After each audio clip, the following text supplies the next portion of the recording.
Good morning. My name is Ella Bell Smith, and I'm a professor at the Tuck School of Business at Dartmouth. And I am delighted to be with you today. I'm excited. I'm really, really excited about talking to all of you. And what do I bring to the table? Who am I? Given all the wonderful speakers that you're having during this program, well, you could say that I'm an expert on women's careers and how they advance in the workplace.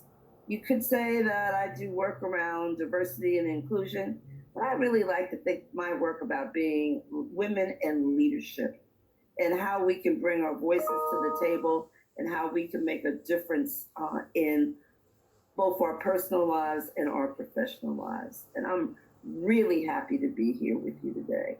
I'm going to talk about your gig. What's your gig? Some of you might think about a gig, about the work you do. As a side job, it's my gig. Bring in a little extra money, it's my gig. If you play an instrument, you might think about gig as hearing about music, right? I'm going to go hear a gig, particularly around jazz. But I've got a different way of thinking about gig today.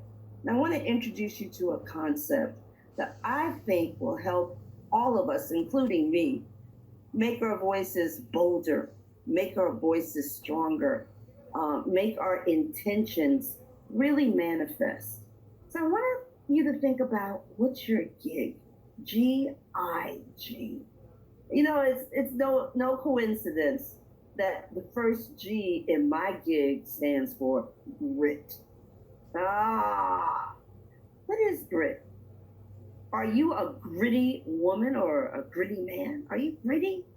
When I think about grit, I think about substance. I think about courage. I think about knowing who I am. I think about inner strength. I think about inner vision, my grit. I think about perseverance, how when I get knocked down, I can pull myself back up. When I get derailed, I can get back on track. Bounceability. Knock me down, I bounce back up. And every time you knock me down, I get just a little bit stronger, a little bit more determined, a little bit more confidence, if you will, self-worth, grit. What's your grit? And why is grit important for a woman to have in order to succeed? Because we all know we get derailed.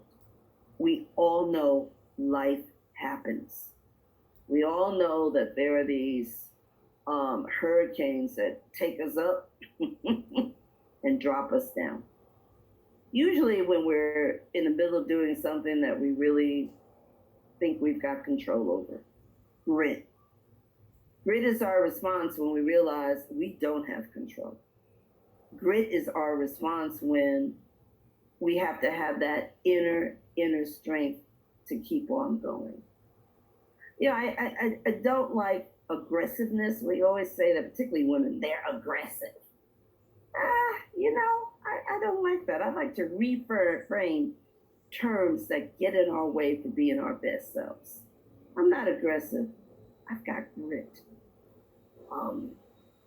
I think about grit, and I think about the fact that in order to succeed, women have always had to have grit. We think about women who entered the workplace long before us and long before we did. Our foundational mothers who were out there entering new arenas, entering the new frontier, they had grit. Women have always had to have grit.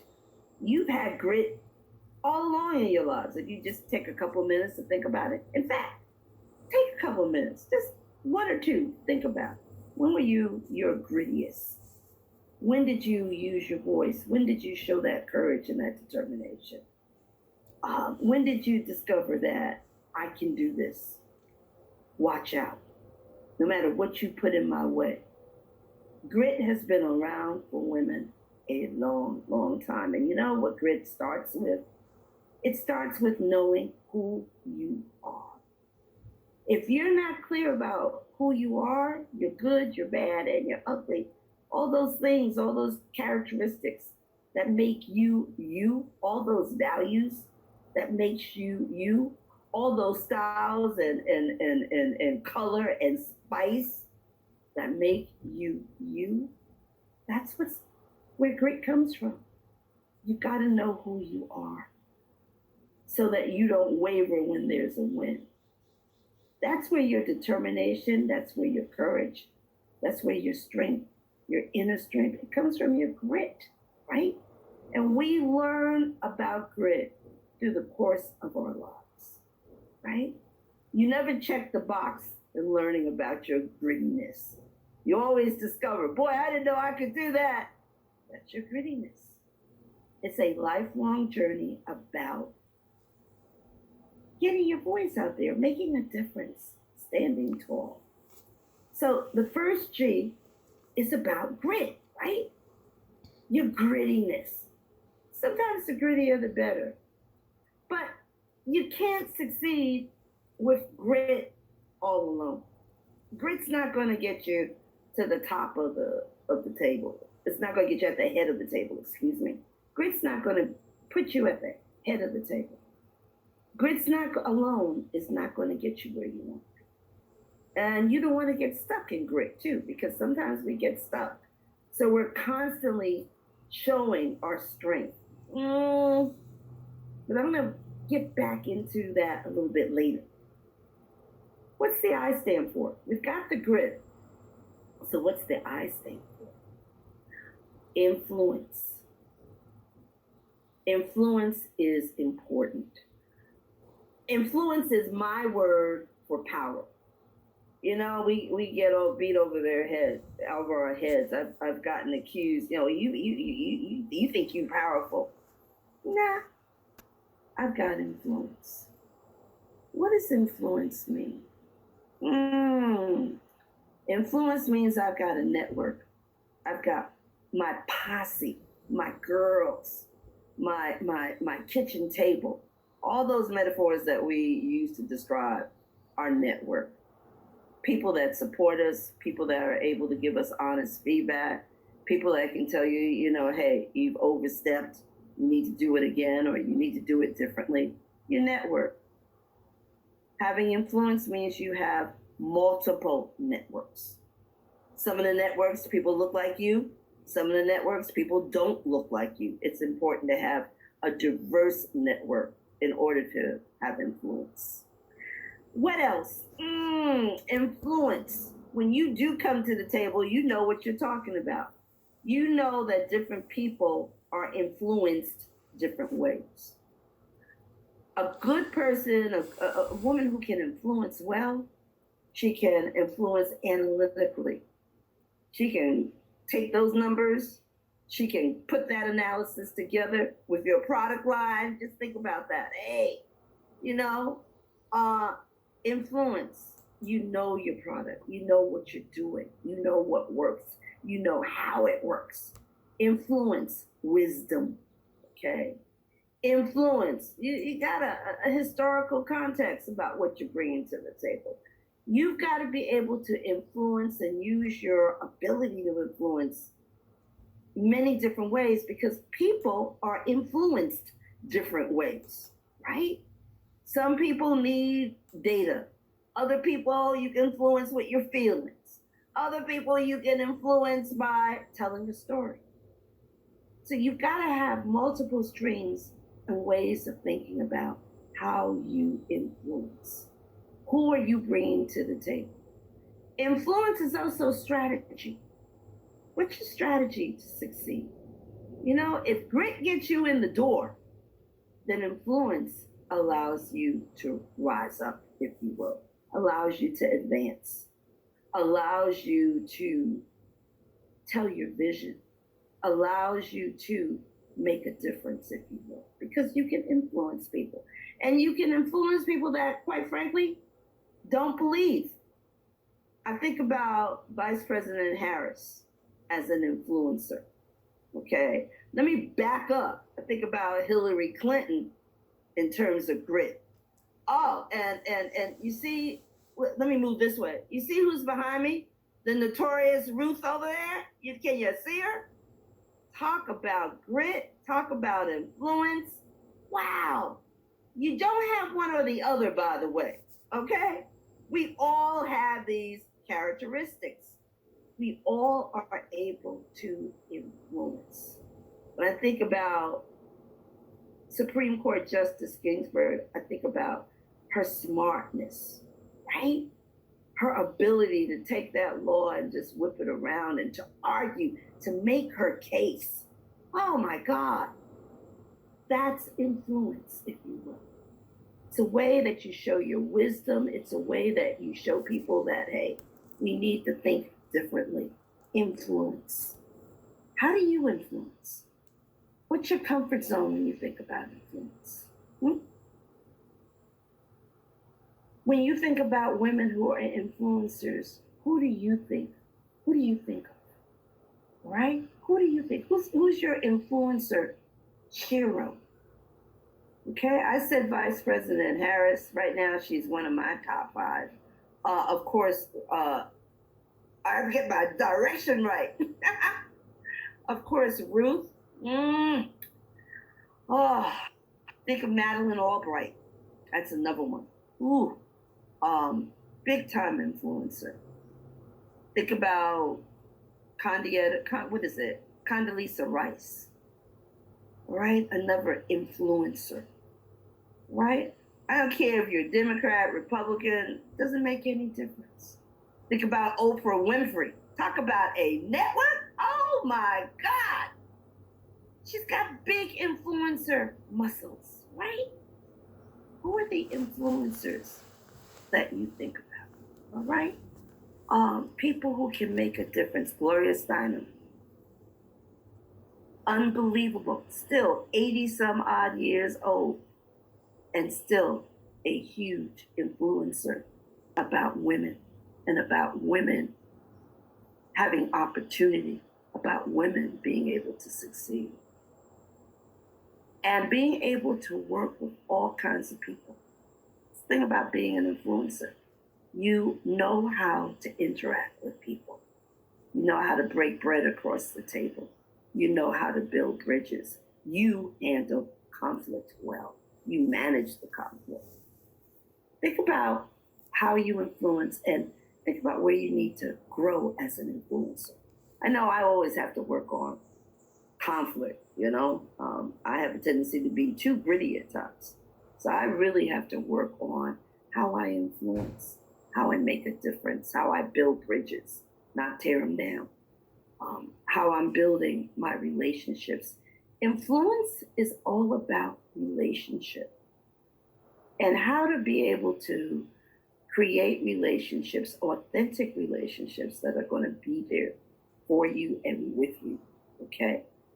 Allies, sponsors, mentors, co-conspirators, all are ways that we influence with our colleagues, in our community, in our business, right? In your business. I want to go to the last one. The last G, grace. You know, leadership research doesn't talk much about grace. We're now just beginning to hear about grace and the value of grace. We live in a time where we need grace more than ever. We live in a time that's kind of dark on so many levels. We're a country that's grieving the loss of our deceased from the COVID virus. Grace is so important now, so critical. And what is grace? The ability to give hope, the ability to understand, the ability to have compassion with others. Grace doesn't mean that, you're a sap and you only deal with feelings. Grace is giving tough love too. when something's not working and not going well, and you need to make a change. Grace is the ability to say that in a way that people can hear, in a way that doesn't hurt, in a way that doesn't tear down. Grace does not tear down. Grace builds up. Okay? It's not about tearing people down. It's about allowing people to feel whole, even when you've got to give hard feedback. Grace. Grace, the ability to listen. You gotta listen as an influencer too. Yeah. Great. Listening is important. But grace is the ability to hear the other person's story. It's empathy. Being able to imagine what it's like to walk in their shoes, how they might feel. It's recognizing that it's deeper than what we see. You know, it's funny.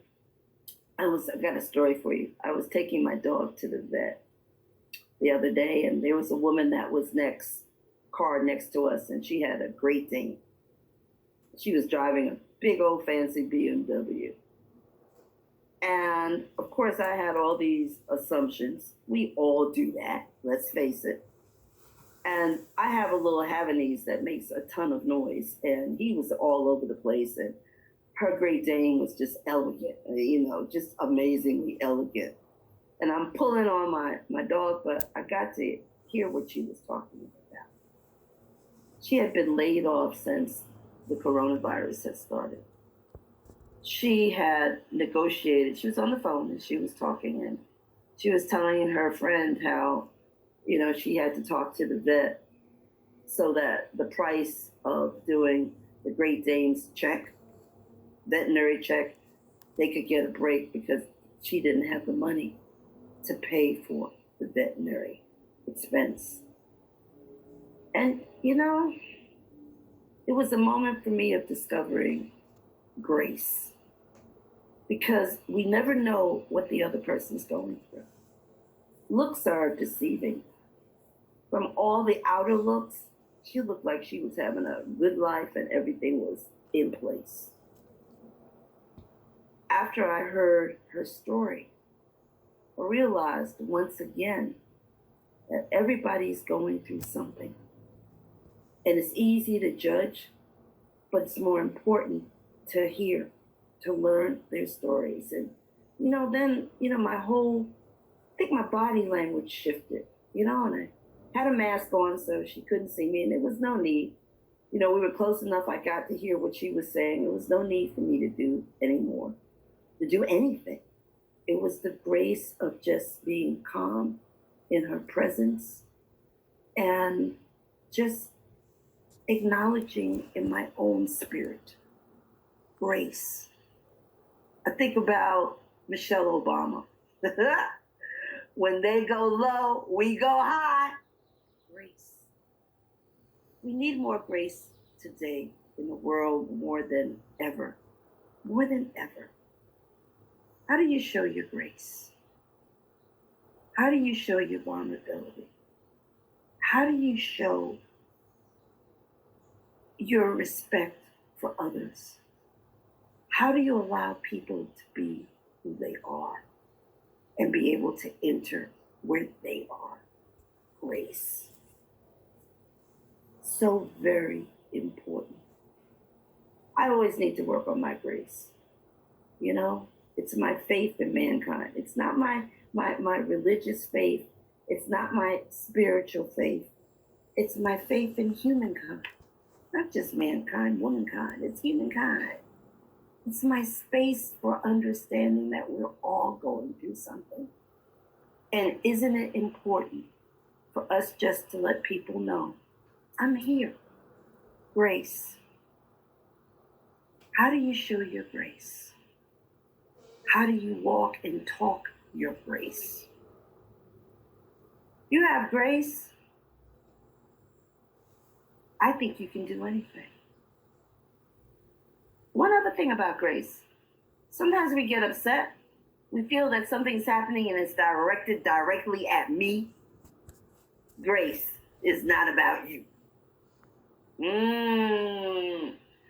The Job's not going right, things aren't going right, I'm not making my quota that I thought I was at, and then, if people would just, not about you. Grace, the ability to recognize it's not always about you. Putting our egos in check, if you will. So let's just think about gig altogether here, right? This is not something that should be new.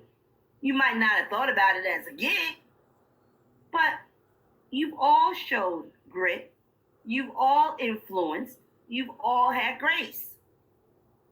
You've got these leadership muscles in these areas. Why? Because you've been doing this. You wouldn't be where you are today. You've been doing this all your life, right? It's just being aware. Your leadership muscle has memory, if you will. So if you think about those times when you showed your grit, where you picked yourself back up from the darkest of moments, when you had that network where you said, okay, I'm going to build my network, and you got out there and started building bridges and building relationships and being authentic in those. You've done that before. Grace, you've got children, you've got grace all the time, okay? You've got parents, older parents, you got grace. These are not skills that are so foreign or so unknown that you say, I can't do this. You've got this. You've had this. It's just time to remember how to use them and how to put them together, and how to use the combination of the grit, the grace, that influence in the middle, to use those characteristics and to move forward, to be aware, to be mindful, if you will, that you got this. To be mindful of when I need to be just a little bit more determined. To be mindful. I need to build my network a little bit, and I need to get a little bit more strategic in how I do that. And not just have a network, let's go have coffee, but hey, let's strategize. Let's talk about how we can make a difference. Let's talk about taking action, right? And grace, oh man, getting up in the morning and just saying thank you. Just saying thank you, being mindful.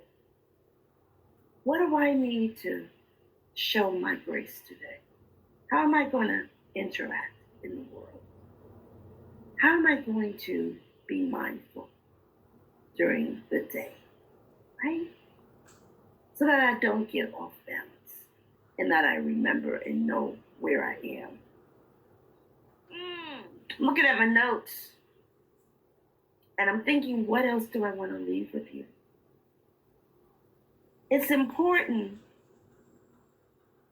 that as a leader, you build a culture and a work environment where people can develop their grit, establish their influence, and always have a culture that is grace, that has grace, where people are appreciated, people are affirmed, people feel supported and anchored. That's critical for leaders to do. So let's just take a minute or two to think about, I hope you have a pencil and paper. Just think about, what's your gig, right? How do you manifest gig? How do you show gig? Who are your gig sheroes and heroes, right? I'm always on the lookout for a new gigs shero, so I know what it looks like. I know what that particular behavior looks like. Can I expand my idea of what that behavior is all about? What part of that behavior that somebody else has that, I need to adapt that part. I really do. So I'd like you just to think a little bit about that today. Be mindful about that today. Write in your journal, and I sure hope you have a journal, right? About gig and how you're walking the talk with your gig? How are you using your leadership muscle to really build in a powerful leadership voice? A voice that is making a difference in selling your products, your beauty products, making a difference in your community, making a difference in your family. What's your gig? How do you manifest your gig? I'm a gig woman. How about you?